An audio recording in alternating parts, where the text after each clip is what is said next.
Imagine करो आप एक कसिनो में घुसते हो एंड आप ये सोचते हो कि मैं बेटिंग करता हूँ और बेट जब मैं करूंगा तो एक 50-50% चांस है कि मैं जीतूंगा या मैं हारूंगा। गलत। एक 50-50% चांस कभी नहीं होता है, क्योंकि कसिनो गैम्बलिंग नहीं करता है, आप गैम्बलिंग करते हो। कसिनो के पास एक प्रूवन एज है, कसिनो के पास एक प्रूवन सिस्टम है। इट डजंट मैटर कि एक गैम्बलर हारता भी है जीता भी। एक कसिनो के लिए ये मैटर करता है कि 1000 बेट्स अगर प्लेस की गई है तो casino at the end of 1000 bets कितना प्रॉफिट करेगा। And that is exactly why there is a saying the house always wins. इसका मतलब ये है कि कसिनो कभी हारता नहीं है, इसलिए वो इतना बड़ा बिजनेस है एंड इतने बड़े बड़े कसिनोस पूरी दुनिया में खुले हुए हैं। सिमिलरली ट्रेडिंग भी है। अगर आप अपना फोन खोलते हो और ये सोचते हो कि मैं अपना ट्रेड एक्सिक्यूट करूंगा तो एक 50-50% चांस है मैं जीतूंगा या हारूंगा। गलत। आप गैम्बलिंग कर रहे हो। मार्केट के अंदर बहुत सारे प्रोफेशनल ट्रेडर्स बैठे हैं, बहुत सारे बड़े बड़े इंस्टीट्यूशनल ट्रेडर्स बैठे हैं जिनके पास एक प्रूवन एज है, जिनके पास एक प्रूवन स्ट्रैटेजी है। मार्केट एक 50-50 गैम्बल नहीं है। अगर आप हमेशा से ये सोचते आ रहे हो कि मार्केट आप एक कॉइन टॉस के बेसिस पे ट्रेड कर सकते हो, यू आर एब्सोल्युटली रॉन्ग। क्योंकि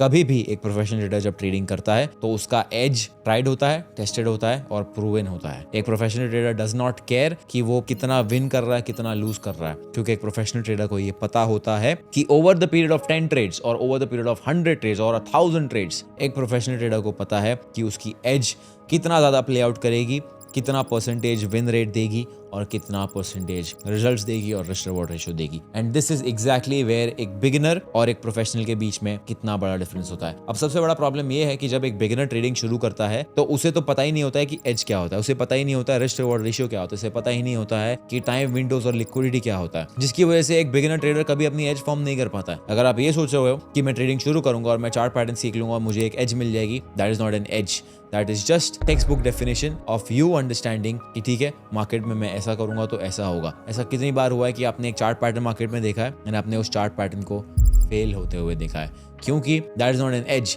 एक एज एक ऐसी पीस ऑफ इंफॉर्मेशन होती है जो आपने टेस्ट की है, ट्राई किया है, आपको पता है कि जब भी एक पर्टिकुलर सिचुएशन में कुछ मार्केट ऐसा कर रही है तो एक वाई आउटकम आएगा। मार्केट एक्स करेगा तो वाई होने के चांसेस 70% है। That is what we call an proven edge. अगर आप एक चार्ट पैटर्न को भी एक एज समझते हो, व्हाट इज इंपॉर्टेंट इज उस चार्ट पैटर्न को आपने कितनी बार टेस्ट किया है। बहुत सारे लोग जब मार्केट में घुसते हैं उन्हें ऐसा लगता है कि ठीक है मैं मार्केट में घुसूंगा, ट्रेडिंग करना शुरू करूंगा और करते करते सीख जाऊंगा। आप करते रहोगे and this is exactly why कितने सारे लोग जो है अपने पहले साल में ही ट्रेडिंग को क्विट कर देते हैं। ट्रेडिंग का असली गेम तब शुरू होता है जब आपके पास एक एज आ जाती है और जब आप उस एज को एक्सप्लॉइट करने लगते हो। अगर मेरे पास एक एज आ गई, मान लीजिए मेरे पास एक स्ट्रैटेजी आ गई जिसमें मुझे पता है 70% का विन रेट है, 1:2 का रिस्क रिवॉर्ड रेशियो मिलने वाला है, दैट इज एन एज। मेरी असली ट्रेडिंग जर्नी तब शुरू होगी जब मेरे पास एज आ जाएगी और मैं उस एज को यूज करना शुरू करूंगा। Anything before that of your journey is just learning and gambling. And इसीलिए मैंने एक कंप्लीट रोड मैप बनाया हुआ है फॉर फ्री, जिसको आप मेरे चैनल पर ही देख सकते हो। बट अगर आप एक कंप्लीट बिगिनर, मैं चाहता हूं कि आप अपने आप से खुद कुछ सवाल कीजिए। क्या आपका एक डिफाइंड टाइम विंडो है? क्या आपका एक डिफाइंड इंस्ट्रूमेंट है? या फिर आप कोई भी इंस्ट्रूमेंट में ट्रेड करते हो, कभी फॉरेक्स, कभी क्रिप्टो, या कभी जीबीपी यूएसडी, कभी यूरो यूएसडी, या कभी गोल्ड? क्या आप हर जगह ट्रेड कर रहे हो या आपके कुछ डिफाइंड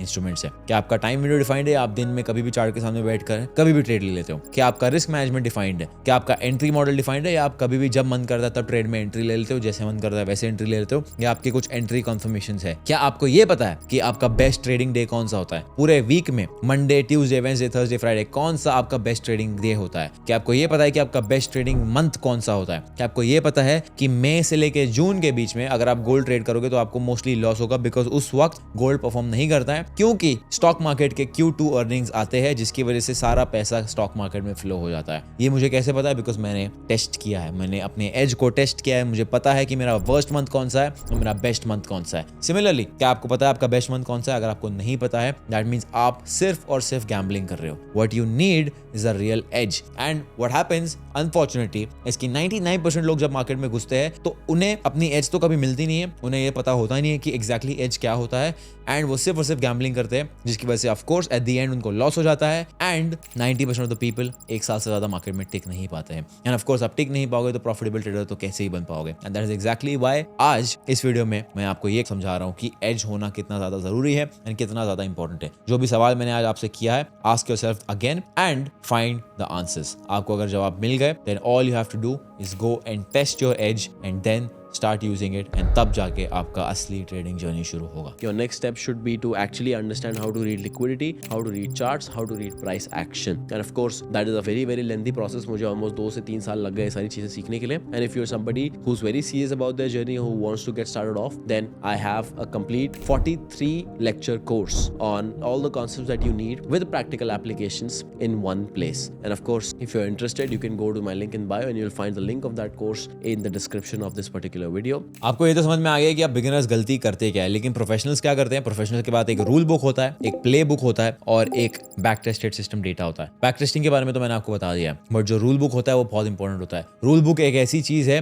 एक ऐसी चेकलिस्ट है जो आप ट्रेड लेने से पहले फॉलो करते हो और ट्रेड लेने के बाद तक फॉलो कर रहे होते हो। ट्रेड चेकलिस्ट के ऊपर मैंने एक साइकोलॉजी वीडियो भी बनाया है और फ्री ट्रेड चेकलिस्ट भी प्रोवाइड की है, वो वीडियो जाके आप जरूर देखना इस वीडियो के बाद। तो ट्रेड चेकलिस्ट बहुत ज्यादा इंपॉर्टेंट है। प्ले बुक क्या होती है? प्ले बुक बहुत ज्यादा इंपॉर्टेंट है क्योंकि प्ले बुक के अंदर आपका सेटअप डिफाइंड होगा क्लियरली कि ओके, जब सेटअप ये करेगा तो मैं ये करूंगा एंड आपके ए सेटअप्स और बी सेटअप्स क्लियरली डिफाइंड होने चाहिए। अभी ए और बी सेटअप्स क्या होते हैं? जब आप ट्रेडिंग करना शुरू करोगे आपका एज समझ में आएगा। आप जब टेस्टिंग करोगे तो टेस्टिंग के अंदर आपको ये समझ में आएगा कि ओके, ए+ सेटअप कैसा दिखता है। आपकी जो चेकलिस्ट है सारे रूल्स की, मान लीजिए लंदन ओपन पे गोल्ड में ब्रेकआउट स्ट्रक्चर मुझे मिल रहा है 15 मिनट के टाइम फ्रेम पे, तो मैं एंटर करूंगा, मेरा स्टॉप लॉस रहेगा नीचे की तरफ। अब मुझे ये समझ में आ रहा है कि ओके, अगर लंदन में मुझे बड़ा मूव चाहिए तो मुझे ये देखना पड़ेगा कि एशिया में बड़ा मूव तो नहीं आया, बिकॉज जिस भी दिन एशिया सेशन में बड़ा मूव आ रहा है लंदन सेशन में छोटा मूव आता है। तो अब एक बहुत इंपॉर्टेंट की पॉइंट हो गया। तो अब मैं ये देखूंगा कि जब भी एशिया सेशन छोटा होता है लंदन सेशन बड़ा होता है, मुझे बड़ा एंट्री मिलता है। अब वो हो गया है मेरे लिए एक ए+ सेटअप। अब मान लीजिए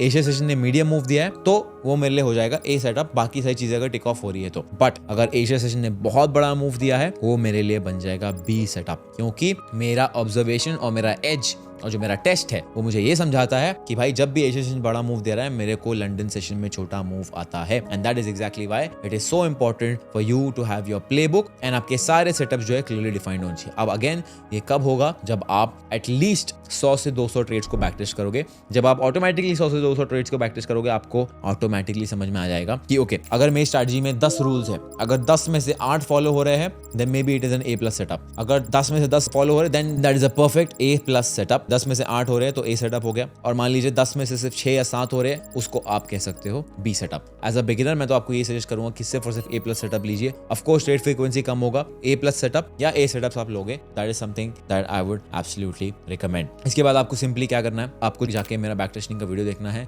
and try to find an edge. Simply मैं ये सजेस्ट करूंगा, अगर मैं आपकी जगह होता तो मैं एक कोई ऐसी स्ट्रैटेजी ढूंढता जो यूट्यूब पे फ्रीली अवेलेबल है। मैंने अपने खुद के वीडियोस में बहुत सारी स्ट्रैटेजी बताई हुई है, आपको जाके उस स्ट्रैटेजी को समझना है एंड सिंपली उस चीज को टेस्ट करना है, क्योंकि इससे आपकी मेहनत बहुत ज्यादा बच जाएगी, आपको हैसल नहीं होगा। आपको ऑलरेडी एक रेडीमेड स्ट्रैटेजी मिल रही है जो टेस्टेड है, बट उसको फिर भी टेस्ट करने का क्या जरूरत है? उसको टेस्ट करने का जरूरत ये है कि जब तक आप उसको खुद टेस्ट नहीं करोगे, खुद अपने ब्रेन को ट्रेन नहीं करोगे वो सेटअप को देखने के लिए, तब तक आपको उस स्ट्रैटेजी में खुद कॉन्फिडेंस नहीं आएगा। एंड जैसा कि मैंने कहा 99% लोग तो असली गेम खेल ही नहीं पा रहे क्योंकि उनके पास एज ही नहीं है। मैं आपको यही बोलूंगा कि आप before you even think of quitting trading, और अगर आप सोच भी रहे हो ट्रेडिंग को छोड़ने का, असली गेम खेले बगैर इस मैदान से बाहर मत निकलना। All the best.